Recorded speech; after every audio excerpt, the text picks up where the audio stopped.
ਸਤਿ ਸ਼੍ਰੀ ਅਕਾਲ ਜੀ। ਤੁਸੀਂ ਦੇਖ ਰਹੇ ਹੋ ਵਿਰਾਸਤ ਟੀਵੀ ਤੇ ਮੈਂ ਹਾਂ ਗੁਰਸੇਖ ਫਤਿਹ ਲੈ ਕੇ ਹਾਜ਼ਰ ਹੋਏ ਹਾਂ ਜੀ ਸਾਡਾ ਖਾਸ ਪ੍ਰੋਗਰਾਮ ਦ੍ਰਿਸ਼ਟੀਕੋਣ ਦੇ ਵਿੱਚ ਜੀ ਆਪਾਂ ਅਕਸਰ ਹੀ ਚਰਚਾ ਕਰਦੇ ਹਾਂ ਅਹਿਮ ਖਬਰਾਂ ਉੱਪਰ ਔਰ ਇਹਨਾਂ ਸਭ ਖਬਰਾਂ ਉੱਪਰ ਚਰਚਾ ਕਰਨ ਦੇ ਲਈ ਸਾਡੇ ਨਾਲ ਜੁੜੇ ਨੇ ਜਸਵਿੰਦਰ ਯਾਦ ਜੀ। ਆਓ ਪਹਿਲਾਂ ਉਹਨਾਂ ਦਾ ਸਵਾਗਤ ਕਰਦੇ ਹਾਂ। ਜਸਵਿੰਦਰ ਜੀ, ਪ੍ਰੋਗਰਾਮ 'ਚ ਸਵਾਗਤ ਹੈ ਜੀ। ਜਸਵਿੰਦਰ ਜੀ, ਖਬਰਾਂ ਦਾ ਸਿਲਸਿਲਾ ਸ਼ੁਰੂ ਕਰਦੇ ਹਾਂ ਜੀ। ਸਾਡੇ ਸੀਐਮ ਭਗਵੰਤ ਸਿੰਘ ਮਾਨ ਨੇ ਜੀ ਕਿਸਾਨਾਂ ਨੂੰ ਉਤਸ਼ਾਹਿਤ ਕਰਨ ਦੇ ਲਈ ਪਹਿਲਾਂ 1500 ਰੁਪਈਆ ਪ੍ਰਤੀ ਏਕੜ ਝੋਨੇ ਦੀ ਸਿੱਧੀ ਬਿਜਾਈ ਦੇ ਲਈ ਐਲਾਨ ਕੀਤਾ ਸੀ ਤੇ ਹੁਣ ਉਹਨਾਂ ਨੇ ਮੂੰਗੀ ਦੇ ਉੱਪਰ MSP ਦਾ ਵੀ ਐਲਾਨ ਕੀਤਾ ਜੀ। ਬਿਲਕੁਲ ਜੀ, ਜਿਹੜਾ ਹੁਣ MSP ਦਾ ਐਲਾਨ ਉਹਨਾਂ ਨੇ ਕੀਤਾ ਹੈ ਜਾਂ ਕਹਿ ਲਓ ਕਿ ਖੇਤੀ ਦੇ ਵਿੱਚ ਜੋ ਕੁਝ ਉਹ ਨਵਾਂ ਕਰਨ ਜਾ ਰਹੇ ਨੇ ਉਹਦਾ ਕਿਸਾਨਾਂ ਨੂੰ ਵੀ ਫਾਇਦਾ ਹੈ, ਪੰਜਾਬ ਦੇ ਲੋਕਾਂ ਨੂੰ ਜਾਂ ਕਹਿ ਲਓ ਪੰਜਾਬ ਦੀ ਧਰਤੀ ਨੂੰ ਵੀ ਫਾਇਦਾ ਹੈ ਤੇ ਇਹਦੇ ਨਾਲ ਸਰਕਾਰ ਦੀਆਂ ਦਿੱਕਤਾਂ ਵੀ ਘਟਦੀਆਂ ਨੇ ਜੀ। ਇਹ ਅਸੀਂ ਸਾਰੇ ਕਾਸੇ ਨੂੰ ਜਦੋਂ ਦੇਖਦੇ ਹਾਂ ਤਾਂ ਪਿਛਲੇ ਦਿਨਾਂ ਤੋਂ ਜਿਹੜੀ ਸਰਕਾਰ ਹੈ ਉਹ ਬੜੇ ਵਧੀਆ ਤਰੀਕੇ ਦੇ ਨਾਲ ਪ੍ਰਤੀਬੱਧਤਾ ਦੇ ਨਾਲ ਹਰ ਦਿਨ ਕੁਝ ਨਾ ਕੁਝ ਨਵਾਂ ਐਲਾਨ ਕਰਦੀ ਹੈ ਜੀ। ਐਲਾਨ ਕਰਦੀ ਹੈ ਤਾਂ ਅਸੀਂ ਇਹ ਨਹੀਂ ਕਹਿ ਸਕਦੇ ਕਿ ਉਹਨੂੰ ਬਹੁਤ ਜਲਦੀ ਬੂਰ ਪਵੇ, ਕਿਉਂਕਿ ਹਲੇ ਦਿਨ 50 ਹੋਏ ਨੇ ਸਰਕਾਰ ਬਣੀ ਨੂੰ। 16 ਮਾਰਚ ਨੂੰ ਸਹੁੰ ਚੱਕੀ ਜਾਂਦੀ ਹੈ ਤੇ ਅੱਜ ਤੁਸੀਂ ਦਿਨ ਜੇਕਰ ਗਿਣੋ ਤਾਂ ਗਿਣਤੀ ਦੇ 50 ਦਿਨ ਨੇ। ਹਲੇ ਤੱਕ ਤਾਂ ਯੋਜਨਾਵਾਂ ਬਣਨਗੀਆਂ, ਐਲਾਨਨਾਮੇ ਉਲੀਕੇ ਜਾਣਗੇ ਤੇ ਉਸ ਨੂੰ ਇੰਪਲੀਮੈਂਟ ਕਿਵੇਂ ਕੀਤਾ ਜਾਂਦਾ ਹੈ ਉਹ ਹਲੇ ਭਵਿੱਖ ਦੀ ਬੁੱਕਲ ਵਿੱਚ ਹੈ ਜੀ। ਗੱਲ ਤੁਸੀਂ ਪਹਿਲਾਂ ਹੀ ਕਹਿ ਦਿੱਤੀ ਕਿ 1500 ਰੁਪਈਆ ਸਿੱਧੀ ਬਿਜਾਈ ਉੱਤੇ ਦਿੱਤਾ। ਉਹ ਗੱਲ ਅਸੀਂ ਬੜੇ ਵਧੀਆ ਤਰੀਕੇ ਨਾਲ ਕੋਸ਼ਿਸ਼ ਕੀਤੀ ਸੀ ਕਰਨ ਦੀ ਇਸ ਪ੍ਰੋਗਰਾਮ ਵਿੱਚ। ਹੁਣ ਮਹਾਰਾਜਾ ਜੱਸਾ ਸਿੰਘ ਰਾਮਗੜੀਆ ਦਾ ਇੱਕ ਦਿਹਾੜਾ ਮਨਾਇਆ ਗਿਆ ਪੰਜਾਬ ਐਗਰੀਕਲਚਰ ਯੂਨੀਵਰਸਿਟੀ ਲੁਧਿਆਣਾ ਦੇ ਵਿੱਚ ਤੇ ਉਹ ਰਾਜ ਪੱਧਰੀ ਜਿਹੜਾ ਸਮਾਗਮ ਸੀ ਉੱਥੇ ਵਿਸ਼ੇਸ਼ ਸ਼ਖਸੀਅਤਾਂ ਨੂੰ ਸਨਮਾਨ ਵੀ ਦਿੱਤਾ ਗਿਆ। ਪੰਜਾਬੀ ਦੇ ਗਾਇਕ ਸੁਰਿੰਦਰ ਸ਼ਿੰਦਾ ਜੀ ਨੂੰ ਵੀ ਸਨਮਾਨ ਮਿਲਿਆ, ਹੋਰ ਵੀ ਮਹਾਨ ਸ਼ਖਸੀਅਤਾਂ ਨੂੰ ਸਨਮਾਨਿਤ ਕੀਤਾ ਗਿਆ ਜੀ। ਉੱਥੇ ਉਹਨਾਂ ਨੇ ਮਹਾਰਾਜਾ ਜੱਸਾ ਸਿੰਘ ਰਾਮਗੜੀਆ ਦੇ ਸਿੱਖਿਆਵਾਂ ਬਾਰੇ, ਜੀਵਨ ਬਾਰੇ ਤੇ ਉਹਨਾਂ ਦੀ ਰਾਜ ਸ਼ੈਲੀ ਬਾਰੇ ਇੱਕ ਛੋਟਾ ਜਿਹਾ ਜਾਂ ਕਹਿ ਲਓ ਕਿ ਥੋੜ੍ਹੇ ਜਿਹੇ ਸ਼ਬਦਾਂ ਵਿੱਚ ਆਪਣੀ ਗੱਲ ਰੱਖੀ ਜੀ। ਚਾਹੇ ਇਸ ਗੱਲ ਉੱਤੇ SGPC ਨੇ ਇੱਕ ਰੌਲਾ ਵੀ ਪਾਇਆ, ਖਾਸ ਕਰਕੇ ਰਾਜਾ ਵੜਿੰਗ ਨੇ ਵੀ ਕਿਹਾ ਕਿ ਤੁਸੀਂ ਮੈਨੂੰ ਕਹਿੰਦੇ ਸੀ ਕਿ ਸ਼ਹੀਦ ਭਗਤ ਸਿੰਘ ਦਾ ਜਨਮ ਦਿਹਾੜਾ ਤੁਹਾਨੂੰ ਨਹੀਂ ਪਤਾ, ਤਾਂ ਤੁਸੀਂ ਇਹ ਕੁਝ ਅੰਕੜੇ, ਕੁਝ ਤੱਥ ਗਲਤ ਉਚਾਰੇ ਨੇ। ਖੈਰ ਮੈਂ ਇਹਦੇ ਵਿੱਚ ਜਾਂਦਾ ਨਹੀਂ, ਕਿਉਂਕਿ ਜੋ ਤੁਸੀਂ ਸਵਾਲ ਪੁੱਛਿਆ ਅਸੀਂ ਉੱਧਰ ਆਉਣੇ ਆ। ਤਾਂ ਦੂਜਾ ਕਾਰਨ ਇਹ ਵੀ ਹੈ ਕਿ ਮੈਂ ਤਾਂ ਨਹੀਂ ਜਾਂਦਾ, SGPC ਦੀ ਵੈਬਸਾਈਟ ਤੁਸੀਂ ਜਾ ਕੇ ਦੇਖੋ ਜੀ। ਬਹੁਤ ਕੁਝ ਉਹ ਆਪ ਵੀ ਨਹੀਂ ਲਾਗੂ ਕਰ ਪਾ ਰਹੇ। ਬਹੁਤੀਆਂ ਤਰੀਕਾਂ ਨੂੰ ਲੈ ਕੇ, ਦਿਹਾੜਿਆਂ ਨੂੰ ਲੈ ਕੇ, ਇਤਿਹਾਸ ਦੇ ਤੱਥਾਂ ਨੂੰ ਲੈ ਕੇ, ਇਤਿਹਾਸ ਦੀਆਂ ਮਿਤੀਆਂ ਨੂੰ ਲੈ ਕੇ ਉਹ ਆਪ ਵੀ ਡਾਊਟਫੁਲ ਸਿਚੁਏਸ਼ਨ ਦੇ ਵਿੱਚ ਹੁੰਦੇ ਨੇ ਜੀ। ਨਾਲ ਮੈਂ ਕਹਿ ਦੇਵਾਂ ਕਿ ਨਾਨਕਸ਼ਾਹੀ ਕੈਲੰਡਰ ਦੀ ਜਦੋਂ ਅਸੀਂ ਬਾਤ ਪਾਉਣੇ ਆ, ਕਦੇ ਉਸ ਨੂੰ ਲਾਗੂ ਕਰ ਲਿਆ ਜਾਂਦਾ, ਕਦੇ ਉਸ ਨੂੰ ਲਾਗੂ ਨਹੀਂ ਕੀਤਾ ਜਾਂਦਾ ਜੀ। ਤਾਂ ਖੈਰ ਇਸ ਵਿਸ਼ੇ ਉੱਤੇ ਆਪਾਂ ਕਿਸੇ ਦਿਨ ਵਿਸ਼ੇਸ਼ ਗੱਲ ਕਰਾਂਗੇ, ਪਰ ਰਾਜਾ ਵੜਿੰਗ ਨੇ ਜ਼ਰੂਰ ਘੇਰਿਆ, SGPC ਨੇ ਵੀ ਇਹਦੇ ਉੱਤੇ ਗੱਲ ਕੀਤੀ, ਪਰ ਗੱਲ ਅਸੀਂ ਆਉਣੀ ਆ ਜਿਹੜੇ ਉਹਨਾਂ ਨੇ ਅਹਿਮ ਐਲਾਨ ਕੀਤੇ, ਵੱਡੇ ਐਲਾਨ ਕੀਤੇ। ਇੱਕ ਤਾਂ 26,000 ਕੁਝ ਨੌਕਰੀਆਂ ਜਿਹੜੀਆਂ ਵੱਖਰੇ ਡਿਪਾਰਟਮੈਂਟਾਂ ਵਿੱਚ ਹੈ, ਉਹਨਾਂ ਦਾ ਉਹਨਾਂ ਨੇ ਜ਼ਿਕਰ ਕੀਤਾ, ਚਾਹੇ ਪਿਛਲੇ ਦਿਨੀ ਵੀ ਜ਼ਿਕਰ ਕਰਤਾ ਸੀ, ਪਰ ਰਾਜ ਪੱਧਰੀ ਸਮਾਗਮ ਸੀ, ਉਹਨਾਂ ਨੇ ਉੱਥੋਂ ਵੀ ਜ਼ਿਕਰ ਕਰਨਾ ਜ਼ਰੂਰੀ ਸਮਝਿਆ ਜੀ। ਜੇਕਰ ਉਹਨੇ ਜ਼ਰੂਰੀ ਸਮਝਿਆ ਤਾਂ ਇਹ ਕਹਿ ਲਓ ਕਿ ਤਾਮਿਲ ਦੇ ਵਿੱਚ ਜਾਂ ਦੱਖਣ ਦੀਆਂ ਜਿੰਨੀਆਂ ਭਾਸ਼ਾਵਾਂ ਉਹਦੇ ਵਿੱਚ ਵੀ ਅਖਬਾਰਾਂ 'ਚ ਐਡ ਗਈ ਹੈ, ਚਾਹੇ ਉਹ ਆਪਣੇ ਕਾਰਜਾਂ ਦੀ ਆ, ਚਾਹੇ ਪੋਸਟਾਂ ਦੀ ਆ। ਖੈਰ ਦੱਖਣ ਦੇ ਵਿੱਚੋਂ ਕਿੰਨੇ ਕੁ ਲੋਕਾਂ ਨੇ ਪੰਜਾਬ 'ਚ ਲੱਗਣਾ ਹੈ। ਬਜਟ ਦੀ ਐਡ ਵੀ ਇਹਨਾਂ ਨੇ ਦੱਖਣ ਦੀਆਂ ਭਾਸ਼ਾਵਾਂ ਵਿੱਚ ਉੱਧਰ ਦਿੱਤੀ ਹੈ ਜੀ।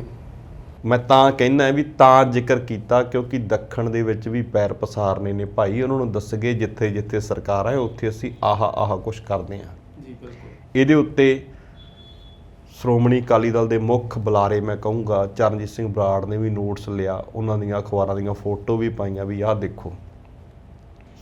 ਚਲੋ ਜੀ, ਖੈਰ ਦਿਨ ਹੁੰਦੇ ਆ, ਉਹ ਕਦੇ ਨੂੰਹ ਸੱਸ ਨੂੰ ਕਹਿੰਦੀ ਹੁੰਦੀ ਹੈ ਕਿ ਤੂੰ ਸੱਸੇ ਹੁਣ ਦਿਨ ਭੁੱਲ ਗਈ। ਦਿਨ ਭੁੱਲ ਗਏ ਭਾਈ। ਇਹ ਅਸਲ ਵਿੱਚ ਇਹ ਵੀ ਤਾਂ ਹਰਿਆਣੇ ਦੇ ਵਿੱਚ ਆਪਣੀ ਬੀਨ ਵਜਾਉਂਦੇ ਸੀ, ਇਹ ਜਾ ਕੇ ਰਾਜਸਥਾਨ 'ਚ ਵੀ ਆਪਣੀ ਬੀਨ ਵਜਾਉਂਦੇ ਸੀ, ਇਹ ਤਾਂ ਅਮਰੀਕਾ ਤੱਕ ਜਾਂਦੇ ਸੀ ਆਪਣੀ ਬੀਨ ਵਜਾਉਣ। ਉਦੋਂ ਕਿਹੜਾ ਅਕਾਲੀ ਦਲ ਨੇ ਅਮਰੀਕਾ 'ਚ ਸਰਕਾਰ ਬਣਾਉਣੀ ਹੁੰਦੀ ਸੀ, ਪਰ ਪ੍ਰਾਪਤੀਆਂ ਤਾਂ ਗਿਣਾਈਆਂ ਹੀ ਜਾਂਦੀਆਂ ਨੇ। ਹਾਂ, ਉਹਦੇ ਵਿੱਚ ਬਜਟ ਨਾ ਖਰਾਬ ਕਰੋ, ਉਹਦੇ ਵਿੱਚ ਲੋਕਾਂ ਦਾ ਪੈਸਾ ਨਾ ਖਰਾਬ ਕਰੋ, ਜਾਂ ਉਸ ਨੂੰ ਬੇਤਰਤੀਬਾ ਨਾ ਵਰਤੋ। ਇੱਕ ਗੱਲ ਹੈ, ਇਹ ਤਾਂ ਸੀ ਜੋ ਉਹਨਾਂ ਦੇ ਸਮਾਗਮ ਦਾ ਵਿਰੋਧ ਹੋਇਆ, ਜੋ ਉਹਨਾਂ ਦੇ ਸਮਾਗਮ ਉੱਤੇ ਉਂਗਲ ਉੱਠੀ, ਜੋ ਵਿਰੋਧੀਆਂ ਨੇ ਸਵਾਲ ਚੱਕੇ। ਪਰ ਇੱਕ ਉਹਨਾਂ ਨੇ ਜਿਹੜਾ ਅਹਿਮ ਐਲਾਨ ਕੀਤਾ ਕਿ ਪੰਜਾਬ ਸਰਕਾਰ ਹੌਲੀ ਹੌਲੀ ਸਾਰੀਆਂ ਚੀਜ਼ਾਂ ਉੱਤੇ, ਸਾਰੀਆਂ ਫਸਲਾਂ ਉੱਤੇ MSP ਦੇਊਗੀ। ਪਰ ਸ਼ੁਰੂਆਤ ਉਹਨਾਂ ਨੇ ਕੀਤੀ ਹੈ ਮੂੰਗੀ ਦੀ ਫਸਲ ਤੋਂ, ਜਿਹੜੀ 50-55 ਦਿਨਾਂ ਵਿੱਚ ਤਿਆਰ ਹੋ ਜਾਂਦੀ ਹੈ। ਤਿਆਰ ਹੋ ਜਾਂਦੀ ਹੈ, ਪਰ ਤਿਆਰ ਕਰਨੀ ਕਿੰਨੀ ਔਖੀ ਹੈ, ਇਹਦੇ ਉੱਤੇ ਕਿੰਨੀ ਲੇਬਰ ਪੈਂਦੀ ਹੈ, ਇਹ ਕਿਸੇ ਕਿਸਾਨ ਨੂੰ ਪੁੱਛ ਕੇ ਵੇਖਿਓ। ਮਲਵਈ ਭਾਸ਼ਾ 'ਚ ਕਹਿੰਦੇ ਹੁੰਦੇ ਆ, ਕੀੜੀਆਂ ਦਾ ਸੋਗ ਹੁੰਦਾ ਹੈ ਮੂੰਗੀ ਨੂੰ ਬੀਜਣਾ, ਵੱਢਣਾ, ਸਵਾਰਨਾ, ਕੱਢਣਾ। ਪਰ ਉਹਨੇ ਕਹਿ ਦਿੱਤਾ ਕਿ ਇਹਦੇ ਉੱਤੇ MSP ਦੇਵਾਂਗੇ, ਬਦਲਾਅ ਤੁਸੀਂ ਲੈ ਕੇ ਆਓ। ਤਾਂ ਇਸ ਦੇ ਬਦਲਾਅ ਨੂੰ ਲੈ ਕੇ ਉਹਨੇ MSP ਦਾ ਐਲਾਨ ਕਰ ਦਿੱਤਾ। ਹੁਣ ਦੇਖਦੇ ਹਾਂ ਕਿ ਸਰਕਾਰ ਦੀ ਇਸ ਗੱਲ ਉੱਤੇ, MSP ਉੱਤੇ ਕਿੰਨੇ ਕੁ ਲੋਕ ਉਹਨਾਂ ਦੇ ਆਖੇ ਲੱਗਦੇ ਨੇ ਜਾਂ MSP ਲੈਣ ਨੂੰ ਤਿਆਰ ਹੁੰਦੇ ਨੇ। ਇਹ ਭਵਿੱਖ ਦੀ ਬੁੱਕਲ ਵਿੱਚ ਹੈ, ਪਰ ਸਰਕਾਰ ਦੀਆਂ ਸ਼ੁਰੂਆਤਾਂ ਚੰਗੀਆਂ ਨੇ। ਜੀ ਜਸਵਿੰਦਰ ਜੀ, ਇੱਕ ਚੀਜ਼ ਹੋਰ, ਪੰਜਾਬ ਨੂੰ ਜਿਹੜਾ 4 ਜ਼ੋਨਾਂ ਦੇ ਵਿੱਚ ਉਹਨਾਂ ਨੇ ਵੰਡਿਆ ਹੈਗਾ, ਉਹਦੇ ਕੀ ਸਿੱਟੇ ਨਿਕਲਣਗੇ ਜੀ? ਦੇਖੋ, ਪੰਜਾਬ ਨੂੰ 4 ਜ਼ੋਨਾਂ 'ਚ ਵੰਡਿਆ ਉਹਨਾਂ ਨੇ ਝੋਨੇ ਦੀ ਲਵਾਈ ਨੂੰ ਲੈ ਕੇ ਜੀ। ਤੇ ਝੋਨੇ ਦੀ ਲਵਾਈ ਨੂੰ ਉਸ ਤੋਂ ਪਹਿਲਾਂ ਜੇ ਮੈਂ ਗੱਲ ਕਰ ਲਵਾਂ, 3 ਜ਼ੋਨਾਂ 'ਚ ਵੰਡੀ ਬੈਠੇ ਆ, ਜਾਂ 3 ਪਾਰਟਸ ਵਿੱਚ ਵੰਡੀ ਬੈਠੇ ਆ, ਜਾਂ 3 ਮੈਥਡਸ 'ਚ ਵੰਡੀ ਬੈਠੇ ਆ। ਪਹਿਲਾਂ ਉਹ ਕਹਿੰਦੇ ਨੇ DSR, ਡਾਇਰੈਕਟ ਸੀਡ ਰਾਈਜ਼, ਮਤਲਬ ਕਿ ਤੁਸੀਂ ਡਰਿਲ ਦੇ ਨਾਲ ਸਿੱਧੀ ਬਿਜਾਈ ਕਰੋ ਵੱਤ ਦੇ ਉੱਤੇ। ਇਹ ਗੱਲ ਸਰਕਾਰ ਨੇ ਕਹੀ ਹੈ। ਦੂਸਰੀ ਹੈਗੀ ਆ ASR। ਇਹ ਕਿਸ ਤਰੀਕੇ ਦੇ ਨਾਲ ਹੁੰਦਾ, ਇਹਦੀ ਜਿਹੜੀ ਬਾਤ ਪਾਈ ਆ ਉਹ HS ਫੂਲਕਾ, ਜਿਹੜੇ ਸਾਡੇ ਵਕੀਲ ਨੇ ਹਰਵਿੰਦਰ ਸਿੰਘ ਫੂਲਕਾ, ਉਹਨਾਂ ਨੇ ਪਾਈ ਇੱਕ ਵੱਖਰੀ ਕਾਨਫਰੰਸ ਕਰਕੇ। ਹਾਲਾਂਕਿ ਉਹਨੇ ਸਰਕਾਰ ਤੋਂ ਵੱਖਰਾ ਕੁਝ ਨਹੀਂ ਕੀਤਾ, ਉਹਨਾਂ ਨੇ ਵੀ ਪੰਜਾਬ ਦੀ ਭਲਾਈ ਦੇ ਲਈ ਇੱਕ ਸਕੀਮ ਚਲਾਈ ਹੈ, ਮੇਰੀ ਜ਼ਮੀਨ ਮੇਰੀ ਜ਼ਿੰਮੇਵਾਰੀ। ਉਹਦੇ ਵਿੱਚ ਉਹ ਕਹਿੰਦੇ ਨੇ ਕਿ 72 ਤੇ ਜਦੋਂ ਆ ਜਾਂਦੀ ਹੈ ਜ਼ਮੀਨ ਤਾਂ ਉਸ ਨੂੰ ਵਾਹ ਲਓ, ਫਿਰ ਉਹਨੂੰ 6-7 ਵਾਰੀ ਸੁਹਾਗ ਲਓ। ਕਹਿਣ ਦਾ ਭਾਵ ਕਿ ਉਹਨੂੰ ਬੈੱਡ ਤਿਆਰ ਕਰ ਲਓ ਜਿਹਦੇ ਵਿੱਚ ਪਾਣੀ ਥੱਲੇ ਘੱਟ ਰਿਸੇ ਤੇ ਉਹਦੇ ਤੇ ਬਿਜਾਈ ਕਰੋ ਜੀ। ਮਿਲਦੀਆਂ ਜੁਲਦੀਆਂ ਸਕੀਮਾਂ ਨੇ। ਤੇ ਤੀਸਰੀ ਜਿਹੜੀ ਸਾਡੀ ਰਵਾਇਤੀ ਚੱਲਦੀ ਹੈ ਕੱਦੂ ਕਰਕੇ ਵਾਲੀ, ਚੰਗੀਆਂ ਗੱਲਾਂ ਨੇ। ਅਸਲ ਵਿੱਚ ਐਗਰੀਕਲਚਰ ਯੂਨੀਵਰਸਿਟੀ ਦੀ ਤਰਫ ਤੋਂ ਕੁਝ ਨਾ ਕੁਝ ਅਪਡੇਟ ਹੋਣੀ ਚਾਹੀਦੀ ਹੈ। ਦੇਖੋ, ਜਿਹੜੇ ਬਿਆਨ ਮੁੱਖ ਮੰਤਰੀ ਸਾਹਿਬ ਦੇ ਰਹੇ ਨੇ, ਜਿਹੜੇ ਬਿਆਨ ਵਕੀਲੀ ਦੀ ਪੜ੍ਹਾਈ ਕਰਕੇ HS ਫੁਲਕਾ ਦੇ ਰਹੇ ਨੇ, ਇਹ ਕੰਮ ਤਾਂ ਐਗਰੀਕਲਚਰ ਯੂਨੀਵਰਸਿਟੀ ਦਾ ਨਹੀਂ। ਉਹਨਾਂ ਦੇ ਵਿਦਵਾਨਾਂ ਨੂੰ ਤਾਂ ਘਰ ਘਰ ਜਾਣਾ ਚਾਹੀਦਾ ਸੀ, ਹਰ ਇੱਕ ਕਿਸਾਨ ਨੂੰ ਦੱਸਣਾ ਚਾਹੀਦਾ ਸੀ। ਇਹ ਹੁਣ ਸਰਕਾਰਾਂ ਕਰਨਗੀਆਂ ਇਹ ਕੰਮ? ਹਾਂ, ਸਰਕਾਰਾਂ ਨੇ ਐਲਾਨ ਕਰਨੇ ਹੁੰਦੇ ਨੇ। ਲੋਕਾਂ ਨੂੰ ਤੁਸੀਂ ਇਸ ਪ੍ਰਤੀ ਜਾਗਰੂਕ ਕਰਨਾ ਤਾਂ ਵਿਸ਼ੇਸ਼ ਸੰਸਥਾ ਦਾ ਕੰਮ ਆ ਨਾ। ਮੈਂ ਕਹਿਣਾ ਚਾਹੁੰਦਾ ਹੈ ਕਿ 70 ਸਾਲ ਸਿਰਫ ਤੇ ਸਿਰਫ ਸਰਕਾਰਾਂ ਨਹੀਂ ਸੁੱਤੀਆਂ ਰਹੀਆਂ, ਵਿੱਚ ਦੀ ਨੀਂਦ ਦਾ ਝੋਕਾ ਯੂਨੀਵਰਸਿਟੀਆਂ ਨੂੰ ਵੀ ਆਇਆ। ਹਾਲਾਂਕਿ ਯੂਨੀਵਰਸਿਟੀਆਂ ਨੇ ਕੰਮ ਕੀਤਾ ਹੈ, ਪਰ ਵਿੱਚ ਕਿਤੇ ਨਾ ਕਿਤੇ ਉਹ ਭੁੱਲ ਜਾਂਦੇ ਸੀ ਕਿ ਉਹਨਾਂ ਦੀ ਜੌਬ ਰਿਸਪੌਂਸਿਬਿਲਿਟੀ ਕੀ ਹੈ, ਜਾਂ ਕਹਿ ਦਿੰਦੇ ਸੀ ਕਿ ਫੰਡਾਂ ਦਾ ਵਾਸਤਾ ਪਾਉਂਦੇ ਸੀ, ਸਾਡੇ ਕੋਲ ਫੰਡ ਹੈ ਨਹੀਂ ਗੇ ਜੀ। ਇਹ ਵੀ ਇੱਕ ਵੱਡਾ ਰੀਜ਼ਨ ਰਿਹਾ। ਤੇ 4 ਜ਼ੋਨਾਂ ਵਿੱਚ ਵੰਡਿਆ। ਹੁਣ 18 ਜ਼ੋਨ ਤੋਂ ਸ਼ੁਰੂ ਕਰਤਾ। ਪਹਿਲਾ ਜ਼ੋਨ, ਹਰੇਕ ਜ਼ੋਨ 'ਚ 6 ਜ਼ਿਲ੍ਹੇ ਰੱਖਤੇ। ਦੂਜਾ ਜ਼ੋਨ ਆ ਜਿਹੜਾ ਉਹ 20 ਦਾ ਹੈ, ਤੀਜਾ 22 ਦਾ ਹੈ, ਤੇ ਚੌਥਾ 24 ਦਾ ਹੈ। ਮਾਲਵਾ ਵੱਡਾ ਹੈ ਤਾਂ ਕਰਕੇ ਮਾਲਵੇ ਨੂੰ 2 ਜ਼ੋਨਾਂ 'ਚ ਇਕੱਲੇ ਨੂੰ ਵੰਡਿਆ। ਜ਼ੋਨਾਂ 'ਚ ਵੰਡਣ ਨਾਲ ਕਹਿੰਦੇ ਜੀ ਕਿ ਤਾਂ ਪਾਣੀ ਦੀ ਬਚਤ ਹੋ, ਇੱਕ ਬਿਜਲੀ ਦੀ ਬਚਤ ਹੋ, ਇੱਕ ਲੇਬਰ ਸੌਖੀ ਹੋ ਜੂ, ਇੱਕ ਮੰਡੀਕਰਨ ਸੌਖੀ ਹੋ ਜੂ। ਪਰ ਮੈਂ 4 ਗੱਲਾਂ ਉੱਤੇ ਗੱਲ ਕਰਨੀ ਚਾਹੁੰਦਾ। ਪਾਣੀ ਦੀ ਬਚਤ ਕਿਵੇਂ ਹੋ? ਨਹੀਂ ਹੁੰਦੀ। ਪਾਣੀ ਜਿੰਨਾ 1 ਏਕੜ ਦੇ ਵਿੱਚ ਖਪਣਾ ਹੈ ਉਹ ਖਪਣਾ ਹੀ ਹੈ। ਪਾਣੀ ਦੀ ਬਚਤ ਮੈਥਡ ਨਾਲ ਹੋ ਸਕਦੀ ਹੈ, ਜ਼ੋਨਾਂ 'ਚ ਵੰਡਣ ਨਾਲ ਨਹੀਂ ਹੋ ਸਕਦੀ। ਜੇਕਰ ਕੋਈ ਕਿੱਲਾ ਮੁਕਤਸਰ ਜ਼ਿਲ੍ਹੇ 'ਚ ਹੈ ਤਾਂ ਉਹਦੇ ਵਿੱਚ ਜਿੰਨਾ ਪਾਣੀ ਭਰਨਾ, ਚਾਹੇ ਉਹ 18 ਨੂੰ ਭਰ ਲਓ ਤੇ ਚਾਹੇ 22 ਨੂੰ ਭਰ ਲਓ, ਉਹ 'ਚ ਤਾਂ ਉਨਾ ਹੀ ਭਰਨਾ। ਉਹ ਮੈਥਡ ਨਾਲ ਘਟਾਇਆ ਵਧਾਇਆ ਜਾ ਸਕਦਾ ਹੈ, ਜਿਵੇਂ ਅਸੀਂ ਪਹਿਲਾਂ ਮੈਥਡ ਦੀ ਗੱਲ ਕੀਤੀ। ਦੂਜੀ, ਬਿਜਲੀ ਦੀ ਬਚਤ ਨਹੀਂ ਹੁੰਦੀ। ਬਿਜਲੀ ਦੀ ਜਿੰਨੀ ਖਪਤ ਹੋਣੀ ਹੈ ਮੋਟਰ ਨੂੰ ਚੱਲਣ ਤੇ ਉਨੀ ਹੋਣੀ ਹੈ। ਹਾਂ, ਇਹਦੇ ਵਿੱਚ ਇੱਕ ਘੁੰਡੀ ਹੈ, ਬਿਜਲੀ ਦੀ ਸਪਲਾਈ ਸੌਖੀ ਕਰਨ ਲਈ ਕੀਤਾ ਇਹਨਾਂ ਨੇ। ਇੱਕ ਵਕਤ ਪੂਰੇ ਪੰਜਾਬ ਨੂੰ ਬਿਜਲੀ ਦੇਣੀ ਔਖੀ ਹੈ, ਤਾਂ ਜਿਹੜੇ ਜ਼ੋਨ ਵਿੱਚ ਖੇਤੀ ਹੋਊਗੀ ਜਾਂ ਕਹਿ ਲਓ ਕਿ ਝੋਨੇ ਦੀ ਲਵਾਈ ਹੋਊਗੀ, ਉੱਥੇ ਜਿਹੜੀ ਬਿਜਲੀ ਦਾ ਫਲੋ ਵਧਾ ਦੇਣਗੇ। ਤੇ ਜਦੋਂ ਉਧਰ ਲਵਾਈ ਦਾ ਕੰਮ ਖਤਮ ਹੋ ਜਾਊਗਾ ਜਾਂ ਕਹਿ ਲਓ ਨੇਫੜੇ ਹੋ ਜਾਊਗਾ, ਜਦੋਂ ਦੂਜੇ ਜ਼ੋਨ 'ਚ ਚੱਲੂ ਫਿਰ ਉਧਰ ਲਾਂਭਿਆਂ ਤੋਂ ਬਚਣਾ ਹੈ ਜੀ। ਮੁੱਕਦੀ ਗੱਲ। ਤੀਜੀ ਕਹਿੰਦੇ ਲੇਬਰ ਕਿਵੇਂ ਘਟੂਗੀ, ਕਿਵੇਂ ਸੌਖੀ ਹੋ ਜੂਗੀ ਲੇਬਰ? ਕਹਿੰਦੇ ਕਿਸਾਨਾਂ ਨੂੰ ਲੇਬਰ ਮਿਲਣ ਲੱਗ ਜਾਊ। ਉਦਾਹਰਨ ਦੇ ਤੌਰ ਤੇ ਤੁਸੀਂ ਕਪੂਰਥਲੇ ਲੇਬਰ ਚਾਹੀਦੀ ਹੈ ਤੁਹਾਨੂੰ, ਤੇ ਤੁਸੀਂ ਲੇਬਰ ਉੱਥੇ ਕਪੂਰਥਲੇ ਨੇੜੇ ਤੇੜੇ ਨਵਾਂ ਸ਼ਹਿਰ ਨਕੋਦਰ ਆਪਣੇ ਦੁਆਬੇ 'ਚੋਂ ਕਿਤੋਂ ਨਾ ਕਿਤੋਂ ਲਿਆਂਦੀ। ਮੈਂ ਇੱਧਰ ਹਬੋਰ ਦੇ ਨਾਲ ਲੱਗਦੇ ਪੰਜਾਬ ਦੇ ਕਿਸੇ ਪਿੰਡ 'ਚ ਖੇਤੀ ਕਰਦਾ ਕਿ ਤੁਹਾਡੀ ਲੇਬਰ 18 ਤਰੀਕ ਨੂੰ ਲਾ ਕੇ 22 ਨੂੰ ਮੇਰੇ ਕੋਲੇ ਆਜੂ? ਨਹੀਂ ਆਉਂਦੀ। ਬਿਲਕੁਲ ਜੀ, ਸਵਾਲ ਬਣਦੇ ਆ। ਇਹ ਵੀ ਨਹੀਂ ਆਉਂਦੀ। ਇਹ ਵੀ ਇੱਕ ਲੋਲੀਪੌਪ ਟਾਈਪ ਗੱਲ ਹੈ। ਦੇਖੋ ਪਾਣੀ ਨੇ ਉਨਾ ਹੀ ਖਪਣਾ ਹੈ, ਲੇਬਰ ਨੇ ਉਨਾ ਹੀ ਖਪਣਾ ਹੈ। ਲੇਬਰ ਦਾ ਆਦਾਨ ਪ੍ਰਦਾਨ ਨਹੀਂ ਹੁੰਦਾ ਕਿ ਅਸੀਂ ਮਾਝੇ ਚੋਂ ਮਾਲਵੇ 'ਚ ਭੇਜ ਦਿਆਂਗੇ, ਮਾਲਵੇ 'ਚੋਂ ਦੁਆਬੇ 'ਚ ਭੇਜ ਦਿਆਂਗੇ, ਜਾਂ ਫਿਰ ਸਰਦਾਰ ਸੁਖਬੀਰ ਸਿੰਘ ਬਾਦਲ ਵਾਲੀ ਪਾਣੀ ਵਾਲੀ ਬੱਸ ਚਾਹੀਦੀ ਹੈ ਜਿਹਦੇ ਵਿੱਚ ਕੰਮ ਪਾਣੀ ਦਾ ਤੇ ਪਾਣੀ 'ਚ ਹੀ ਹੋਈ ਜਾਵੇ। ਜੀ ਬਿਲਕੁਲ। ਤੇ ਇਸ ਤੋਂ ਅਗਲੀ ਗੱਲ ਜ਼ਿਕਰ ਕਰੀਏ ਮੰਡੀਕਰਨ ਬੋਰਡ ਦੀ। ਮੰਡੀਕਰਨ ਵਾਕਈ ਸੌਖਾ ਹੋ ਜਾਊ। ਇੱਕ ਵਕਤ ਮੰਡੀਆਂ ਦੇ ਵਿੱਚ ਜਦੋਂ ਆ ਕੇ ਝੋਨਾ ਲੈਂਦਾ ਹੈ ਤਾਂ ਉੱਥੇ ਰਸ਼ ਵੱਜ ਜਾਂਦਾ ਹੈ। ਤਲਾਈ ਵੀ ਔਖੀ ਆ, ਉਹਦੀ ਸਫਾਈ ਵੀ ਔਖੀ ਆ, ਉਹਦੀ ਚਕਾਈ ਵੀ ਔਖੀ ਹੈ। ਉਹਦੇ ਨਾਲ ਫਾਇਦਾ ਹੋ ਜਾਊ। ਹੁਣ ਆਪਾਂ 4 ਗੱਲਾਂ ਕੀਤੀਆਂ, ਪਰ ਜਿਹੜੀਆਂ ਗੱਲਾਂ ਕਿਸਾਨ ਦੇ ਹੱਕ 'ਚ ਭੁਗਤਦੀਆਂ ਉੱਥੇ ਫਾਇਦਾ ਮੈਨੂੰ ਨਹੀਂ ਦਿਸਿਆ। ਪਰ ਜਿਹੜੀਆਂ ਸਰਕਾਰ ਦੇ ਹੱਕ 'ਚ ਭੁਗਤਦੀਆਂ, ਮੰਡੀਕਰਨ ਤੇ ਬਿਜਲੀ ਦੀ ਜਿਹੜੀ ਸ਼ਾਰਟੇਜ ਨਾ ਵੱਜੇ, ਉਹ ਭੁਗਤਦੀਆਂ ਨੇ। ਇਹ ਗੱਲ ਚਾਹੇ ਫਾਇਦਾ ਕਿਸਾਨਾਂ ਨੂੰ ਵੀ ਹੈ ਕਿ ਬਿਜਲੀ ਮਿਲ ਜੂਗੀ ਜਦੋਂ ਲਾਉਣਗੇ, ਪਰ ਡਾਇਰੈਕਟ ਫਾਇਦਾ ਜਿਹੜਾ ਇਹਦਾ ਸਰਕਾਰ ਨੂੰ ਜਾਂਦਾ ਹੀ ਜਾਂਦਾ ਹੈ। ਜੀ ਦੇਖਦੇ ਹਾਂ ਜਸਵਿੰਦਰ ਜੀ ਕੀ ਸਿੱਟੇ ਨਿਕਲਦੇ ਆ ਇਹਨਾਂ ਫੈਸਲਿਆਂ ਦੇ, ਜਿਵੇਂ ਜਿਵੇਂ ਅੱਗੇ ਸਰਕਾਰ ਤੁਰੀ ਜਾਂਦੀ ਹੈ ਜਾਂ ਜਿਵੇਂ ਜਿਵੇਂ ਝੋਨੇ ਦਾ ਸੀਜ਼ਨ ਅੱਗੇ ਵੱਧਦਾ ਜਾਂਦਾ ਹੈ ਜੀ। ਅਗਲੀ ਖਬਰ ਵੱਲ ਚੱਲਦੇ ਹਾਂ ਜੀ। ਭਾਰਤ ਦੀਆਂ ਜਿਹੜੀਆਂ ਮਹਾਨ ਸ਼ਖਸੀਅਤਾਂ ਹੁੰਦੀਆਂ ਜੀ, ਸਿਆਸਤਦਾਨ ਅਕਸਰ ਹੀ ਉਹਨਾਂ ਦਾ ਲਾਹਾ ਲੈ ਜਾਂਦੇ ਆ, ਤੇ ਹੁਣ ਵੇਖਣ 'ਚ ਆਇਆ ਜੀ ਪੀ ਕੇ ਵੀ ਇਹੀ ਪੈਂਤੜਾ ਅਜਮਾਉਣ ਨੂੰ ਫਿਰਦੇ ਆ ਜੀ। ਤੁਸੀਂ ਬੜਾ ਸੋਹਣਾ ਸਵਾਲ ਰੱਖਿਆ ਹੈ ਕਿ ਜਿਹੜੀਆਂ ਸ਼ਖਸੀਅਤਾਂ ਹੁੰਦੀਆਂ ਇਹਨਾਂ ਤੋਂ ਸਾਨੂੰ ਸੇਧ ਲੈਣੀ ਚਾਹੀਦੀ ਹੈ।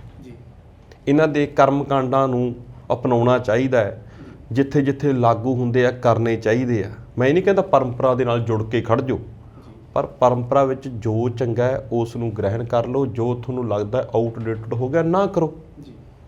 ਪਰ ਸਾਡੇ ਇਸ ਨੂੰ ਉਲਟ ਵਰਤਿਆ ਜਾਂਦਾ ਹੈ। ਸਾਡੇ ਭਾਰਤ ਦੇ ਵਿੱਚ ਉਸ ਦਾ ਲਾਹਾ ਲਿਆ ਜਾਂਦਾ ਹੈ, ਰਾਜਨੀਤਿਕ ਹੋਵੇ ਚਾਹੇ ਧਾਰਮਿਕ ਹੋਵੇ ਚਾਹੇ ਸਮਾਜਿਕ ਹੋਵੇ। ਲਾਹਾ ਨਹੀਂ ਲੈਣਾ ਚਾਹੀਦਾ ਸਾਨੂੰ ਸ਼ਖਸੀਅਤਾਂ ਦਾ। ਤੁਹਾਡੇ ਯਾਦ ਹੋਊਗਾ ਪੰਜਾਬ ਵਿੱਚ ਇੱਕ ਨਾ ਨਵੀਂ ਪਾਰਟੀ ਬਣੀ ਸੀ 3 ਪੀਆਂ ਵਾਲੀ। ਬਿਲਕੁਲ ਜੀ। ਬਾਦਲ ਸਾਹਿਬ ਦੇ ਭਤੀਜੇ ਮਨਪ੍ਰੀਤ ਸਿੰਘ ਬਾਦਲ ਜਦੋਂ ਗੁੱਸੇ ਹੋਏ ਸੀ ਤਾਂ ਉਹਨਾਂ ਨੇ ਬਣਾਈ ਸੀ ਜੀ। ਸ਼ਹੀਦ ਭਗਤ ਸਿੰਘ ਦੇ ਨਗਰ ਖੜਕੜ ਕਲਾਂ ਵਿੱਚ ਜਾ ਕੇ ਉਹਨਾਂ ਨੇ ਮਿੱਟੀ ਦੀ ਸਹੁੰ ਚੱਕੀ ਸੀ, ਸ਼ਾਇਦ ਲੈ ਕੇ ਵੀ ਆਏ ਹੋਣ। ਤਾਂ ਉਹ ਵਿਸ਼ੇਸ਼ ਦਿਹਾੜਾ ਉਹਨਾਂ ਨੇ ਵਰਤਿਆ ਸੀ। ਉਹ ਜੀ ਮੈਂ ਵਰਤਿਆ ਤਾਂ ਕਹਿੰਦਾ ਕਿਉਂਕਿ ਉਹਨਾਂ ਨੇ ਪੈਰਵਾਈ ਨਹੀਂ ਕੀਤੀ। ਸ਼ਹੀਦਾਂ ਦੀ ਸੋਚ ਤੇ ਪੈਰਵਾਈ ਕਰਨ ਦੇ ਲਈ ਤੁਹਾਨੂੰ ਬਹੁਤ ਵੱਡੀ ਸੋਚ ਵੀ ਚਾਹੀਦੀ ਹੈ। ਤੁਸੀਂ ਥੋੜ੍ਹੀ ਸੋਚ ਨਾਲ ਨਹੀਂ ਕਰ ਸਕਦੇ। ਬਿਲਕੁਲ। ਇਸ ਤੋਂ ਹੋਰ ਅੱਗੇ ਆ ਜਾਓ। ਕੈਪਟਨ ਸਾਹਿਬ ਨੇ ਗੁਟਕਾ ਸਾਹਿਬ ਹੱਥ 'ਚ ਫੜ ਕੇ ਦਮਦਮਾ ਸਾਹਿਬ, ਤਖਤ ਸ਼੍ਰੀ ਦਮਦਮਾ ਸਾਹਿਬ ਵੱਲ ਮੂੰਹ ਕਰਕੇ ਕਸਮ ਖਾਧੀ ਸੀ। ਉਹ ਦਿਹਾੜਾ, ਉਹ ਸਥਾਨ ਵੀ ਉਸ ਦਿਨ ਵਰਤਿਆ ਗਿਆ ਸੀ।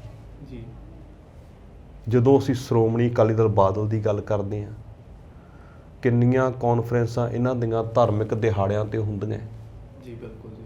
ਸਿਆਸਤ ਦੇ ਵਿੱਚ ਧਾਰਮਿਕ ਦਿਹਾੜਿਆਂ ਨੂੰ ਇਕੱਠ ਦੇ ਰੂਪ ਵਿੱਚ ਲੋਕਾਂ ਨੂੰ ਇਕੱਠਾ ਕਰਨ ਦੀ ਤਰਤੀਬ ਦੇ ਲੋਕ ਵਿੱਚ ਵਰਤ ਲੈਂਦੇ ਨੇ ਜੀ। ਤੇ ਜਦੋਂ ਅਸੀਂ ਇਸ ਦੀ ਗੱਲ ਕਰਦੇ ਹਾਂ ਰਾਸ਼ਟਰੀ ਪੱਧਰ ਤੇ, ਤਾਂ ਰਾਸ਼ਟਰੀ ਪੱਧਰ ਤੇ ਵੀ ਲੀਡਰ ਵਰਤਦੇ ਨੇ ਜੀ। ਹੁਣ ਤੁਸੀਂ ਗੱਲ ਕਰਦੇ ਹੋ ਪੀਕੇ ਦੀ, ਪ੍ਰਸ਼ਾਂਤ ਕਿਸ਼ੋਰ ਦੀ। ਇਹ ਇੱਕ ਐਂ ਕਹਿ ਲਓ ਕਿ ਵੱਡਾ ਪਲੈਨਰ ਆ। ਰਾਜਨੀਤੀਕਾਰ ਨਹੀਂ, ਇਹ ਰਣਨੀਤੀਕਾਰ ਹੈ। ਰਣਨੀਤੀਆਂ ਘੜਦਾ ਪਾਰਟੀਆਂ ਦੇ ਲਈ। ਐਂ ਕਹਿ ਲਓ ਇਲੈਕਸ਼ਨ ਸਪਾਂਸਰ ਕਰਦਾ ਇਹ ਰਣਨੀਤੀ ਦੇ ਪੱਖ ਤੋਂ। ਕਿਹਦੇ ਨਾਲ ਇਹਨੇ ਕੰਮ ਨਹੀਂ ਕੀਤਾ। ਮੋਦੀ ਸਾਹਿਬ ਜਦੋਂ ਗੁਜਰਾਤ ਵਿੱਚ ਹੁੰਦੇ ਸੀ ਉਹਨਾਂ ਲਈ ਇਹਨਾਂ ਨੇ ਰਣਨੀਤੀਆਂ ਬਣਾਈਆਂ। ਪੱਛਮੀ ਬੰਗਾਲ ਵਿੱਚ ਮਮਤਾ ਬੈਨਰਜੀ ਲਈ ਬਣਾਉਂਦੇ ਰਹੇ। ਪੰਜਾਬ 'ਚ ਆ ਕੇ ਇਹਨਾਂ ਨੇ ਕੈਪਟਨ ਸਾਹਿਬ ਲਈ ਵੀ ਬਣਾਈ। ਹੁਣ ਜਿਹੜੇ ਬਿਹਾਰ ਦੀ ਇਹ ਗੱਲ ਕਰਦੇ ਨੇ ਉੱਥੇ ਲਾਲੂ ਪ੍ਰਸਾਦ ਯਾਦਵ ਦੇ ਲਈ, ਨਤੀਸ਼ ਕੁਮਾਰ ਲਈ ਇਹ ਬਣਾਉਂਦੇ ਰਹੇ ਨੇ ਰਣਨੀਤੀਆਂ।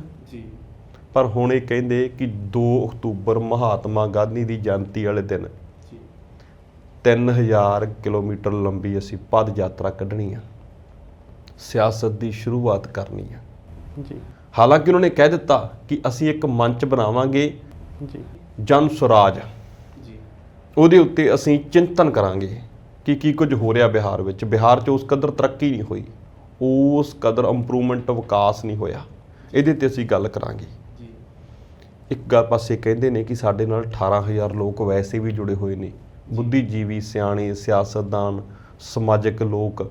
ਜੀ ਕਹਿੰਦੇ ਜੇਕਰ ਸਾਨੂੰ ਲੱਗਿਆ ਜੀ ਤਾਂ ਅਸੀਂ ਇਸੇ ਨੂੰ ਹੀ ਜਨ ਸਰਾਜ ਨੂੰ ਹੀ ਪਾਰਟੀ ਬਣਾ ਦਿਆਂਗੇ। ਜੀ ਗੱਲ ਤਾਂ ਬੱਚੇ ਦੇ ਵੀ ਸਮਝ 'ਚ ਪੈ ਗਈ ਜੀ ਵੀ ਤੁਸੀਂ ਰਣਨੀਤੀਕਾਰ ਹੋ, ਤੁਸੀਂ ਰਣਨੀਤੀ ਘੜ ਲਈ। ਸੇਵਕ ਜੀ ਇੱਕ ਗੱਲ ਤੁਹਾਨੂੰ ਮੈਂ ਦੱਸਦਾ, ਜੀ ਜਦੋਂ ਅਸੀਂ ਪੁਰਾਣੇ ਸਮੇਂ ਵਿੱਚ ਪਿੰਡਾਂ ਦੀ ਗੱਲ ਕਰਦੇ ਹਾਂ ਨਾ, ਜੀ ਛਿੰਝ ਪੈਂਦੀ ਹੁੰਦੀ ਸੀ ਤੇ ਜਿਹੜੇ ਮੱਲ ਨੇ ਘੁਲਣਾ ਹੁੰਦਾ ਸੀ ਨਾ, ਪਹਿਲਾਂ ਉਹ ਇੱਕ ਗੇੜਾ ਲਾ ਕੇ ਵੇਂਦਾ ਸੀ, ਜੀ ਝੰਡੀ ਚੱਕ ਕੇ। ਝੰਡੀ ਚੱਕ ਕੇ। ਜੀ ਤੇ ਜੇ ਉਹਨੂੰ ਲੱਗਦਾ ਸੀ ਕਿ ਮੇਰੇ ਬਰਾਬਰ ਦਾ ਕੋਈ ਨਹੀਂ ਨਿਕਲਦਾ ਤਾਂ ਉਹ ਵਿਚਾਲੇ ਆ ਕੇ ਮੈਦਾਨ ਦੇ ਥਾਪੀਆਂ ਵੀ ਮਾਰਦਾ ਸੀ। ਜੀ ਜੇ ਇਹਨੂੰ ਲੱਗਦਾ ਸੀ ਵੀ ਨਿਕਲਿਆ ਆ ਕੋਈ ਨਾ ਕੋਈ, ਫਿਰ ਉਹ ਪਹਿਲਾਂ ਉਹਦੇ ਨਾਲ ਗਿੱਟ-ਮਿੱਟ ਕਰਨ ਦੀ ਕੋਸ਼ਿਸ਼ ਵੀ ਕਰਦਾ ਸੀ, ਤਾਂ ਨਹੀਂ ਫਿਰ ਉਹਦੇ ਨਾਲ ਪੋਲਾ ਘੁਲਦਾ ਵੀ ਸੀ। ਜੀ ਇਹ ਉਹੀ ਗੇੜਾ ਹੈ ਜੀ ਜਿਹੜਾ 3000 ਕਿਲੋਮੀਟਰ ਦਾ ਲਾਉਣ ਨੂੰ ਫਿਰਦੇ ਨੇ ਇਹ। ਜੀ ਇਹ ਉਹੀ 1800 ਜਾਣਾ ਹੈ ਜਿਹੜਾ ਉਸ ਪੰਡਾਲ ਦੇ ਪਾਸ ਹੀ ਖੜਾ ਹੁੰਦਾ ਹੈ। ਜੀ ਇਹ ਉਸੇ ਚੋਂ ਕਈਆਂ ਨੂੰ ਨਾਲ ਵੇਖਣਾ ਚਾਹੁੰਦੇ ਨੇ ਤੇ ਕਈ ਵੇਖਣਾ ਚਾਹੁੰਦੇ ਨੇ ਕਿ ਝੰਡੀ ਫੜਦਾ ਕਿ ਨਹੀਂ ਫੜਦਾ। ਜੀ ਪਰ ਮੈਨੂੰ ਲੱਗਦਾ ਕਿ ਬਿਹਾਰ ਦੇ ਵਿੱਚ ਭਾਜਪਾ ਦੀ ਝੰਡੀ ਫੜਨ ਨੂੰ ਤਿਆਰ ਆ। ਜੀ ਉਹਨਾਂ ਨੇ ਪਹਿਲਾਂ ਵੀ ਕਹਿ ਦਿੱਤਾ ਹੈ ਕਿ ਵੋਟ ਲੋਕਾਂ ਨੇ ਪਾਉਣੀ ਹੈ, ਇਹ ਲੋਕਤੰਤਰ ਦੀ ਗੱਲ ਹੈ, ਇਹਦੇ ਵਿੱਚ ਪਲੈਨਿੰਗ ਦੀ ਕੋਈ ਲੋੜ ਨਹੀਂ ਹੁੰਦੀ। ਹਾਲਾਂਕਿ ਉਹ ਪਲੈਨਿੰਗ ਕਰਾਉਂਦੇ ਰਹੇ ਨੇ। ਜੀ ਇੱਧਰ ਪੰਜਾਬ ਵਿੱਚ ਸਿੱਧੂ ਸਾਹਿਬ ਆਪਣੇ ਟਵੀਟ ਕਰਕੇ ਪੀਕੇ ਸਾਹਿਬ ਦੇ ਨਾਲ ਜੁੜੇ ਹੋਏ ਨੇ ਜੀ ਤੇ ਹੋ ਸਕਦਾ ਆਉਣ ਵਾਲੇ ਦਿਨਾਂ ਵਿੱਚ ਪੱਕੇ ਤੌਰ ਤੇ ਜੁੜ ਜਾਣ। ਪਰ ਇੱਕ ਨਵਾਂ ਬਦਲ, ਇੱਕ ਨਵੀਂ ਪਾਰਟੀ ਜਨ ਸਰਾਜ ਅੱਜ ਨਹੀਂ ਤਾਂ ਕੱਲ੍ਹ ਰਜਿਸਟਰਡ ਹੁੰਦੀ ਤੁਸੀਂ ਵੇਖੋਗੇ। ਜੀ ਜਸਵਿੰਦਰ ਜੀ, ਸਮਾਂ ਦੱਸ ਦੂਗਾ ਕਿ ਪ੍ਰਸ਼ਾਂਤ ਕਿਸ਼ੋਰ ਬਿਹਾਰ ਦੇ ਭਵਿੱਖ ਲਈ ਕਿੰਨੇ ਕੁ ਚਿੰਤਨ ਨੇ।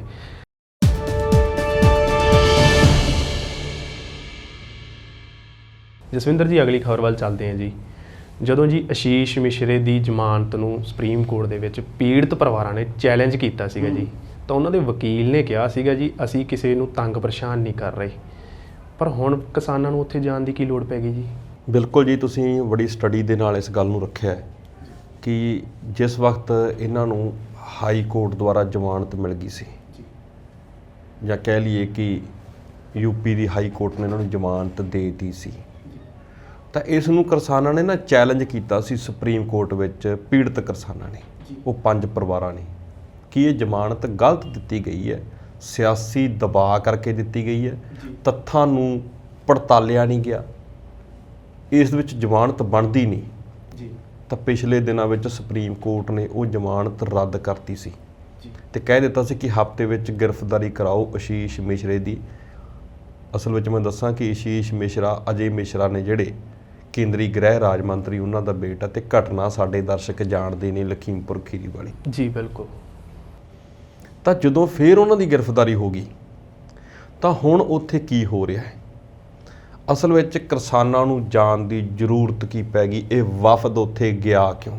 ਜੀ ਜਿਹਦੇ ਵਿੱਚ ਰਕੇਸ਼ ਟਕੈਤ, ਜਗਜੀਤ ਸਿੰਘ ਡੱਲੇਵਾਲ, ਜੀ ਹਰਿੰਦਰ ਲੱਖੋਵਾਲ, ਜੋਗਿੰਦਰ ਅਗਰਾਹਾਂ, ਜਾਂ ਕਹਿ ਲਓ ਕਿ ਇਸ ਵਫਦ ਵਿੱਚ ਪੰਜਾਬ, ਹਰਿਆਣਾ, ਯੂਪੀ, ਬਿਹਾਰ, ਜਿੱਥੋਂ ਵੀ ਕਿਸਾਨ ਆਗੂ ਸੀ ਜੀ ਉਸ ਮੋਰਚੇ ਵਿੱਚ, ਉਹ ਸਾਰੇ ਦਾ ਸਾਰਾ ਵਫਦ ਗਿਆ ਹੈ।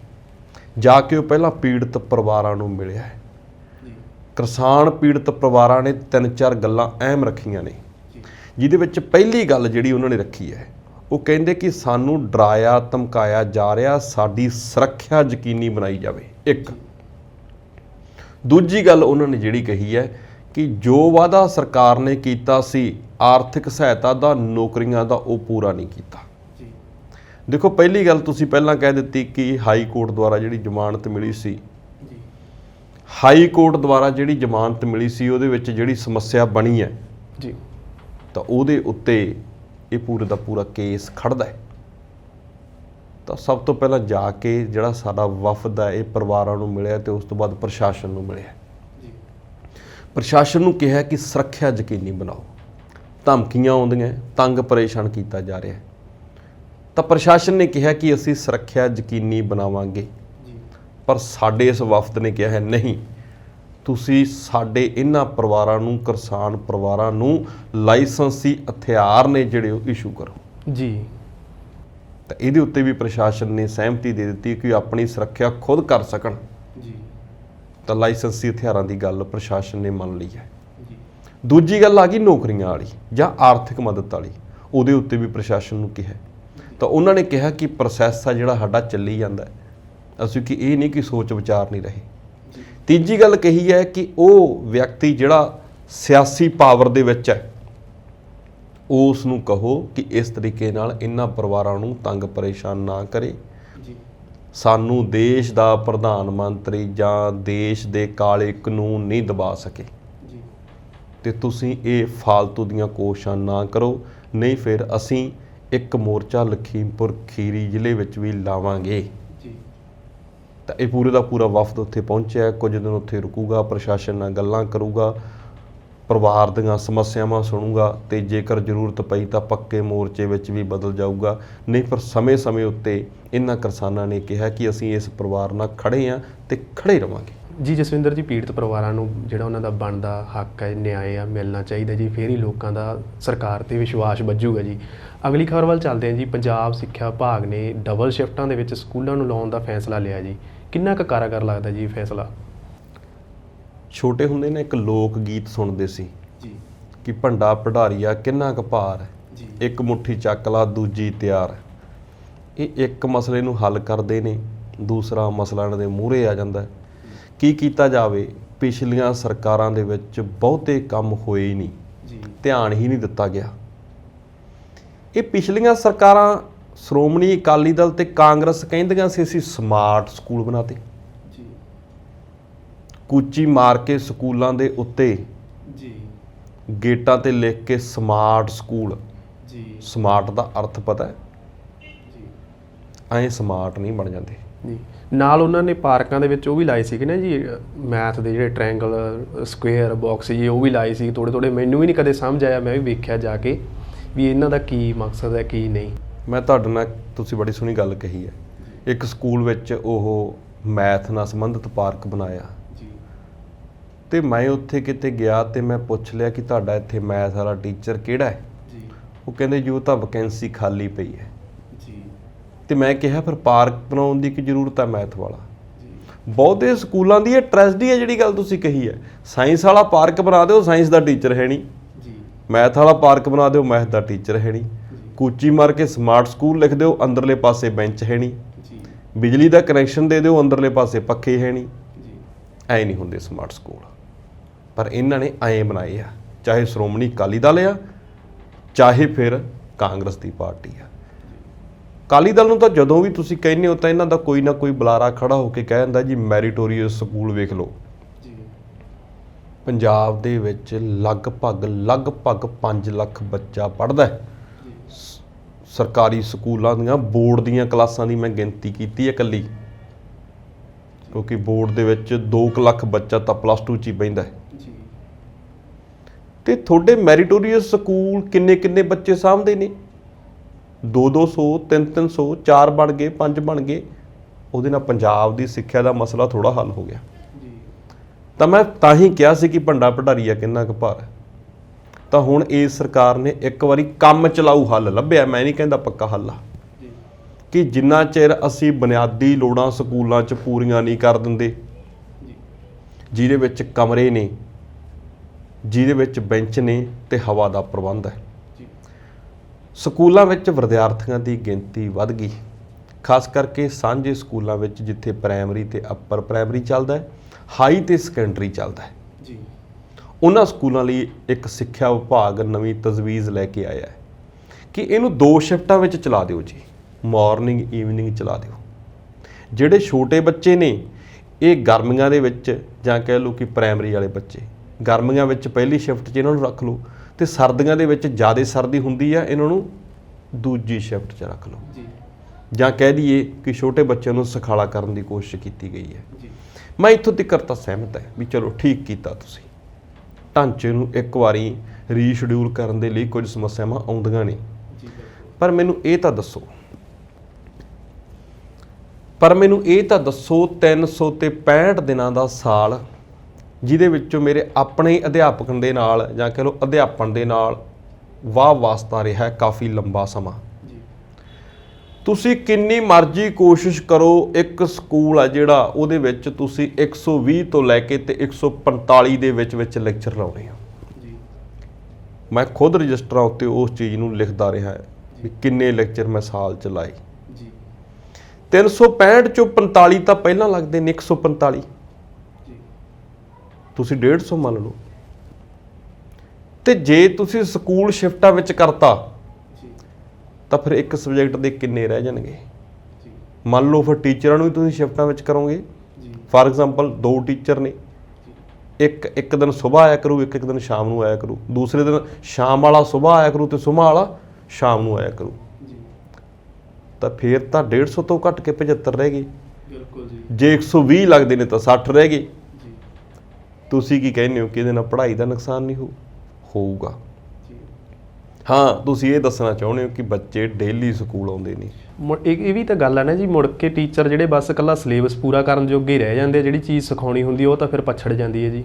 ਬਿਲਕੁਲ, ਵੈਸੇ ਵੀ ਸਰਕਾਰੀ ਸਕੂਲਾਂ ਦੇ ਵਿੱਚ ਟੀਚਰਾਂ ਕੋਲੇ ਗਿਆਨ ਬਹੁਤ ਹੈ ਪਰ ਵਕਤ ਨਹੀਂ। ਤੁਸੀਂ ਕਹੋਗੇ ਵਕਤ ਕਿਉਂ ਨਹੀਂ? 8 ਤੋਂ 2 ਸਕੂਲ ਲੱਗਦੇ ਨੇ, ਗਰਮੀਆਂ ਵਿੱਚ 9 ਤੋਂ 3 ਲੱਗਦੇ ਨੇ। ਭਾਈ ਉਹਨਾਂ ਨੇ ਮਿਡ ਡੇ ਮੀਲ ਦਾ ਵੀ ਹਿਸਾਬ ਕਰਨਾ ਹੁੰਦਾ ਹੈ। ਉਹ ਬਣਦੀ ਹੋਈ ਬਿਲਡਿੰਗ ਵਿੱਚ ਮਿਸਤਰੀ ਦੀ ਵੀ ਨਿਗਾਹ ਰੱਖਦੇ ਨੇ। ਉਹ ਕੰਮ ਵਾਲੀ ਮਾਈ ਦਾ ਵੀ ਹਿਸਾਬ ਕਰਦੇ ਨੇ। ਉਹ ਹੋਰ ਕਾਗਜ਼ੀ ਪੱਤਰੀ ਜੋ ਕੰਮ ਹੁੰਦੇ ਨੇ ਉਹ ਵੀ ਪੂਰੇ ਕਰਦੇ ਨੇ। ਤਾਂ ਕਰਕੇ ਵਕਤ ਘਟ ਜਾਂਦਾ ਹੈ ਤੇ ਹੁਣ ਤੁਸੀਂ ਹੋਰ ਵਕਤ ਘਟਾਤਾ। ਇਸ ਨੂੰ ਤੁਸੀਂ ਕੁਝ ਕੁ ਸਮਾਂ ਤਾਂ ਚਲਾ ਸਕਦੇ ਹੋ ਵੀ ਬਹੁਤੀ ਗਰਮੀ ਆ ਗਈ ਤਾਂ 1 ਮਹੀਨੇ ਇਸ ਨੂੰ ਇਦਾਂ ਕਰ ਦਿਓ, ਬਹੁਤੀ ਸਰਦੀ ਆ ਗਈ ਤਾਂ 1 ਮਹੀਨੇ ਤੁਸੀਂ ਇਦਾਂ ਕਰ ਦਿਓ। ਇਹਦੇ ਵਿੱਚ ਬੱਚਿਆਂ ਦੀ ਪੜ੍ਹਾਈ ਦਾ ਨੁਕਸਾਨ ਮਹੀਨਾ ਹੋ ਜਾਊ, 15 ਉਧਰਲੇ ਦਿਨ ਤੇ 15 ਉਧਰਲੇ ਦਿਨ। ਪਰ ਤੁਸੀਂ ਤਾਂ ਸ਼ਡਿਊਲ ਹੀ ਪੱਕਾ ਲੀਕ ਲਿਆ, ਗਰਮੀ ਦਾ ਅੱਡ ਤੇ ਸਰਦੀ ਦਾ ਅੱਡ। ਮੈਂ ਕੋਈ ਸਵਾਲ ਨਹੀਂ ਕਰਦਾ, ਪਰ ਮੈਨੂੰ ਜਾਪਦਾ ਕਿ ਇਸ ਨੂੰ ਇੱਕ ਵਾਰੀ ਦੁਬਾਰੇ ਰੀਥਿੰਕ ਕਰ ਲੈਣਾ ਚਾਹੀਦਾ ਇਸ ਤਰੀਕੇ ਦੇ ਨਾਲ, ਕਿਤੇ ਰਿਜ਼ਲਟਾਂ ਦੇ ਉੱਤੇ ਬਹੁਤ ਵੱਡਾ ਅਸਰ ਨਾ ਪੈ ਜੇ। ਜਸਵਿੰਦਰ ਜੀ, ਜੇ ਇਹੋ ਜਿਹੇ ਫੈਸਲੇ ਲਾਗੂ ਕਰਨੇ ਹੋਣ ਤਾਂ ਸਰੋਤ ਵੀ ਉਹੋ ਜਿਹੇ ਚਾਹੀਦੇ ਹੁੰਦੇ ਨੇ। ਤੁਸੀਂ ਸਾਡੇ ਨਾਲ ਜੁੜੇ ਜੀ, ਖਬਰਾਂ 'ਤੇ ਚਰਚਾ ਕੀਤੀ, ਤੁਹਾਡਾ ਬਹੁਤ ਬਹੁਤ ਧੰਨਵਾਦ ਜੀ। ਤਾਂ ਤੁਸੀਂ ਦੇਖ ਰਹੇ ਸੀ ਵਿਰਾਸਤ ਟੀਵੀ, ਸਾਡਾ ਖਾਸ ਪ੍ਰੋਗਰਾਮ ਦ੍ਰਿਸ਼ਟੀਕੋਣ। ਤੁਹਾਨੂੰ ਸਾਡਾ ਇਹ ਪ੍ਰੋਗਰਾਮ ਕਿਵੇਂ ਦਾ ਲੱਗਿਆ? ਆਪਣੇ ਫੀਡਬੈਕਸ ਸਾਡੇ ਤੱਕ ਜ਼ਰੂਰ ਪਹੁੰਚਦੇ ਕਰਨਾ ਜੀ। ਤਦ ਤੱਕ ਦੇ ਲਈ ਸਾਨੂੰ ਦਿਓ ਇਜਾਜ਼ਤ। ਧੰਨਵਾਦ ਜੀ।